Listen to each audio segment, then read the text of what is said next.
Thank you for joining us. Again, I'm Jennifer Homendy, Chairwoman of the National Transportation Safety Board.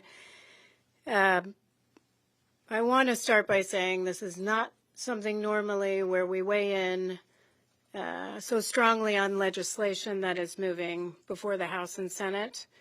But given that the DCA investigation is really our agency's highest priority right now, we think it's important that we talk about what is happening with NDAA. So the NTSB vehemently opposes Section 373 of the National Defense Authorization Act, or NDAA.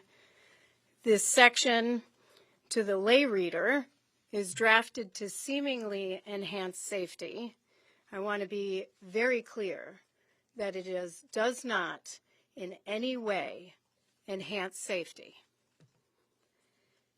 In fact, it reverses safety changes made after the mid-air collision, after issuance of our urgent safety recommendations, after the Secretary of Transportation, Sean Duffy, rightfully implemented our urgent safety recommendations and essentially gives the military unfettered access to the crowded and complex DC airspace.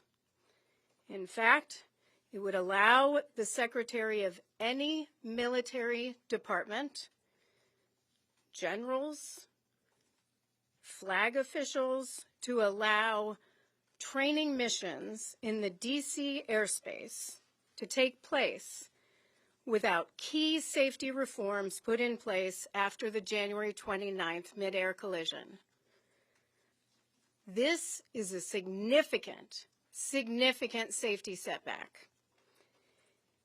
It represents an unacceptable risk to the flying public, to commercial and military aircraft crews, and to the residents in the region.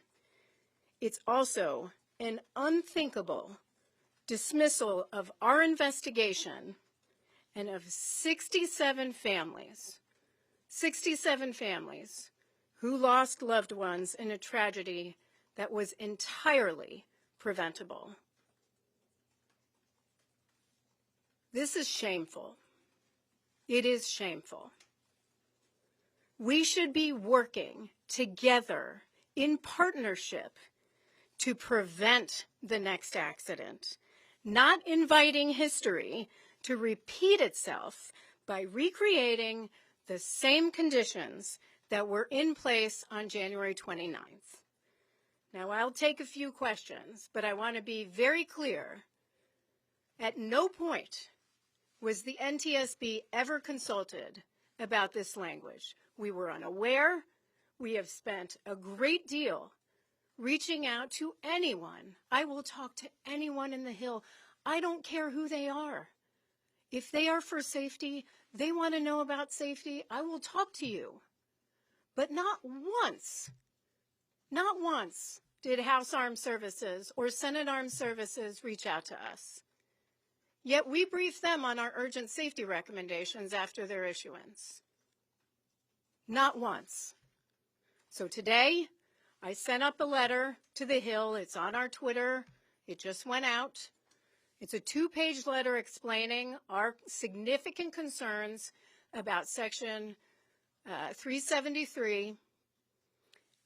We obviously we cannot lobby as a federal agency, but I can certainly state our opposition, and that is what we are doing.